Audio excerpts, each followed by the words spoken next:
Bonjour! Alors voilà une vidéo que j'avais hâte de faire. Europe Écologie Les Verts a sorti son ABC Queer.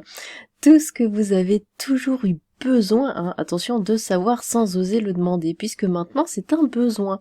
Alors, pour l'écologiste voulant être le meilleur allié possible de ces adelphes LGBTQIA+, bon, j'ai déjà rien compris. Chers écologistes, bienvenue dans ce petit guide. Petit.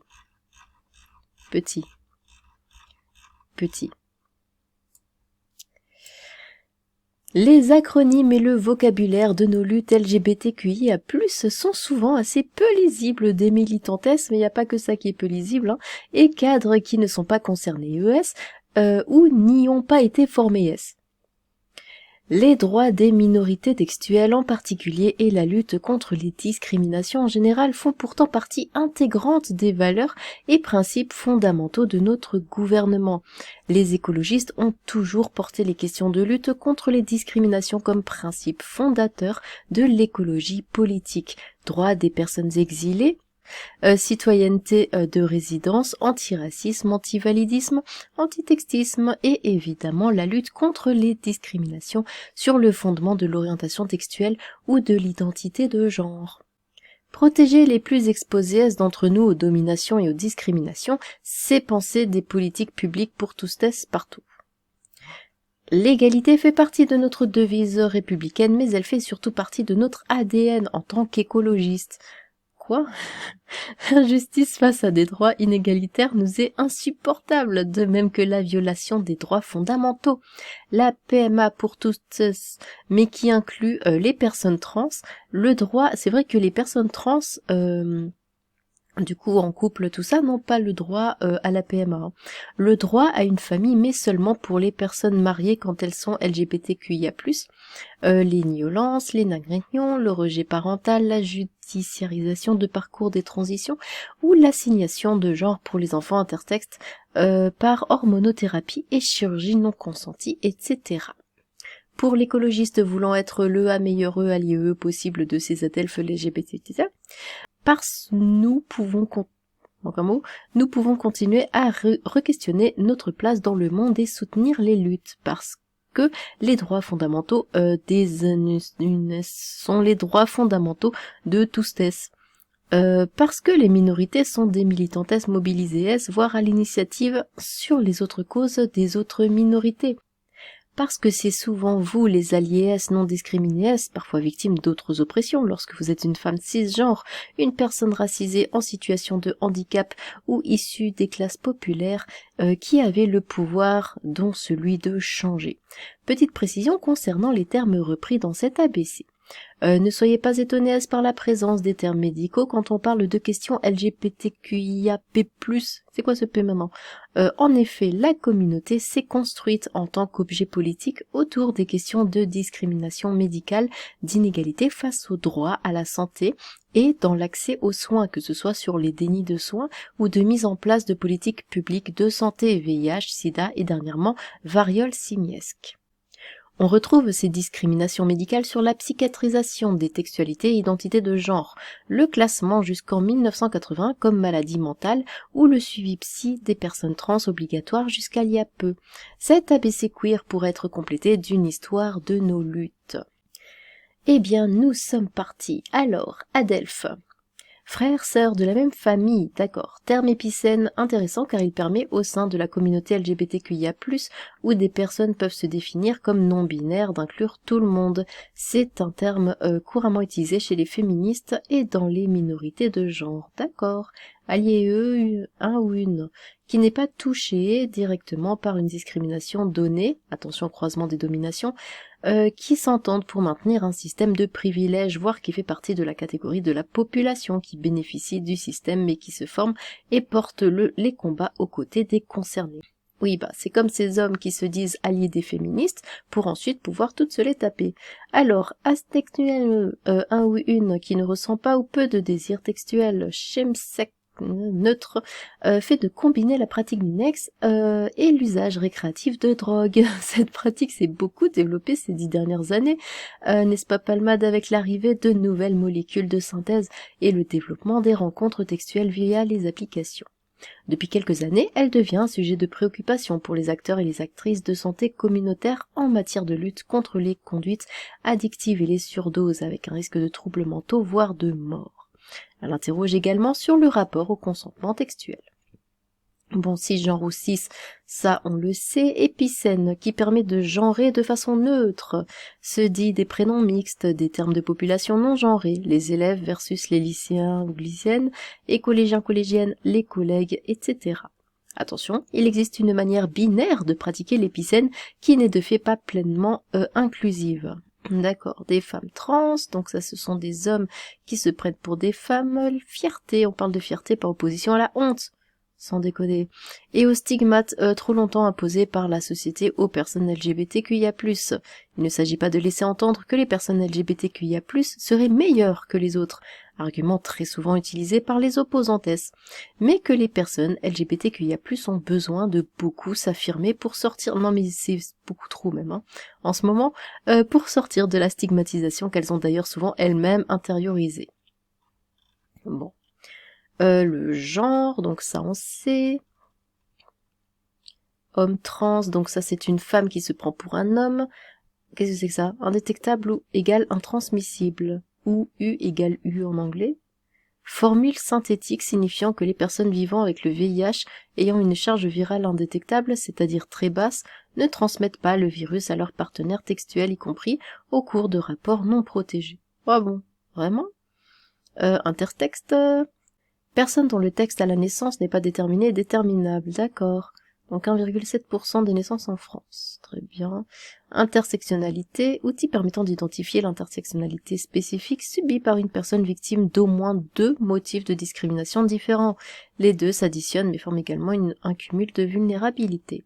Invisibilisation, bon, marge des fiertés, mégenrée, utilisé par accident ou à dessein les prénoms dead name ou pronom correspondant au texte de naissance et non au genre réel de la personne. MINT, qu'est-ce que c'est que ça? Acronyme politique pour meuf, mon dieu. Intertexte non-binaire trans. Quoi? Attendez. Pour meuf, intertexte non-binaire trans, utilisé dans les milieux féministes queer. Les femmes s'appellent elles-mêmes des meufs? Mais si tu veux qu'on te respecte, bah respecte-toi d'abord, non? Alors, minorité de genre... Outing, stratégie politique consistant à rendre publique l'orientation textuelle ou l'identité de genre d'une personnalité qui le cache. Alors, pantextuel, qui est une attirance textuelle et relationnelle pour des personnes, quel que soit leur texte ou leur genre. Bah, c'est bi, du coup. La pantextualité est parfois confondue avec la bisexualité, mais avec la spécificité d'inclure la non-binaire. Ouais, bon, vous pétez les nouilles, quoi. Personne menstruée. Ah, ensemble qui regroupe des femmes. Ben, point. Du coup, la phrase devrait s'arrêter là. Cisgenre, certaines personnes trans, comment ça, certaines personnes trans, et notamment des hommes trans. Oui, donc qui sont des femmes à la base, donc pas notamment. Des femmes, ou des femmes. Des personnes non binaires, intertexte, oui, enfin, ou, voilà, c'est comme s'ils disaient des blondes, des brunes, mais qui ne concernent pas, par exemple, les personnes ménopausées ou prépubères, quel que soit leur texte genre. Bon, non-binaire, personnes qui ont un utérus, sérieusement. Mais c'est quoi la différence, du coup, entre menstrués et qui ont un utérus? Ensemble de personnes, 3 petits points, qui ont un utérus, yahoo! Il peut s'agir de femmes cisgenres, toutes n'ont pas d'utérus. D'accord. De certaines personnes ou hommes trans, de personnes non-binaires ou intertextes, ce terme permet de ne pas propager l'inexactitude scientifique et sociale femme égale utérus. Non, mais les femmes ont... Non, les femmes ont un utérus. Une personne qui a un utérus est une femme. C'est tout. C'est tout. Alors, personne trans ou transgenre, phobie. Oh, bah, il y en a beaucoup des phobies. Homophobie, transphobie, lesbophobie, intersexophobie, bipanphobie. Chacun implique des ressorts particuliers, mais il convient ici de préciser qu'il ne s'agit pas d'une peur irrationnelle, comme pour l'arachnophobie. Ah, moi je suis arachnophobe. Mais bien de l'ensemble des comportements visant à discriminer les personnes pour leur orientation textuelle ou leur identité de genre. Alors, quoi ? PrEP. Prophylaxie, pré-exposition. Traitement médicamenteux préventif qui empêche l'infection par le VIH chez des personnes séronégatives. D'accord. Putophobie. Quoi? Putophobie? C'est des gens qui aiment pas les... Ah bah oui, en effet, je voulais faire la blague, mais en fait non, c'est vraiment ça. Mépris et hostilité systémique. Non mais ils sont pas sérieux. Qui pèse sur celles et ceux qui exercent le travail du texte, prostitution, pornographie et tout ça. Cela se retrouve dans la loi, ancien délit de racolage, arrêtés municipaux, tout ça, tout ça. Quoi? Mais sérieusement? Queer, terme à portée politique pour désigner les personnes ne s'identifiant pas au modèle binaire, cisgenre et hétérotextuel dominant et dénonçant la domination sociale et politique de cette hétéronormativité cis. Oh là là. Qu'est-ce que c'est ennuyeux. Retournement du stigmate, sérophobie. Quoi? Sérophobie, haine, peur, dénigrement, ostracisation des personnes séropositives. Cela peut se retrouver par exemple sur les sites de drague avec des pas de séropo. Bah oui. Enfin, au bout d'un moment, oui. C'est mauvais de pas vouloir choper le sida. Alors que les moyens de protection sont diversifiés, qu'une personne vivant avec le VIH sous traitement bénéficie de la même espérance de vie qu'une personne... Ouais, non, mais bon, quand même. Enfin, quand même. Dire c'est pas rien le sida, quoi, au bout d'un moment.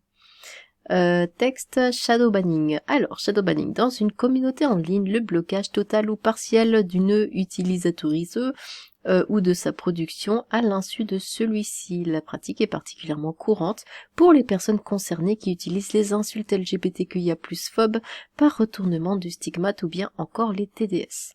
SWERF. Oh, c'est quoi ça? Branche des féminismes qui exclut les femmes travailleuses du texte en niant leur agentivité, capacité d'agir et d'impuissancement, généralement par infantilisation des personnes concernées, psychiatrisation, incurement de syndrome de Stockholm ou victimisation, par l'emploi d'expressions comme gnôle tarifé, ou système prostitueur ou survivante. D'accord, jamais entendu parler de ça. TASP, ou traitement antirétroviral comme prévention, signifie qu'étant donné qu'une personne vivant avec le VIH qui a une charge virale indétectable depuis 6 mois sous traitement efficace et qui, observant de son traitement et du suivi médical, ne transmet plus le virus. C'est bien la ponctuation de temps en temps. Le traitement est un moyen effectif de prévention des nouvelles contaminations. TERF, alors ça je sais, ça c'est les féministes qui n'incluent pas les femmes trans. Voilà. Ces personnes se revendiquent du féminisme pour exclure les personnes trans qu'elles ne reconnaissent pas en tant que vraies femmes, bah oui, ou vrais hommes, bah oui. Attention, transphobe, bah non. Au bout d'un moment, bah non. Si t'étais une vraie femme, tu t'appellerais femme, tu t'appellerais pas femme trans. Alors, TPE. Traitement qui permet d'empêcher une contamination lorsqu'une personne séronégative a été exposée à un risque de contamination au VIH composé de plusieurs médicaments, bon voilà. TEDOR, Trans Day of Remembrance, ou jour de souvenir trans, ça existe vraiment, le 20 novembre, jour où la communauté trans et ses alliés honorent la mémoire des personnes trans mortes de la transphobie dans des crimes par privation de soins ou parce que poussées au suicide. Et B. Thérapie de conversion ou thérapie de réorientation textuelle, aussi appelée thérapie réparatrice par ses défenseurs, est un ensemble de traitements pseudo-scientifiques d'origine diverse utilisés dans le but controversé de tenter de changer l'orientation textuelle ou l'identité de genre au profit de l'hétérotextualité ou de la cisidentité. Visibilité. Stratégie essentielle du mouvement LGBTQIA+, depuis les années 1970, qui constitue à souligner la présence de personnes concernées dans toutes les couches de la société et ainsi à banaliser leurs existences. Mais ça, il ne faut pas, ils ne veulent pas.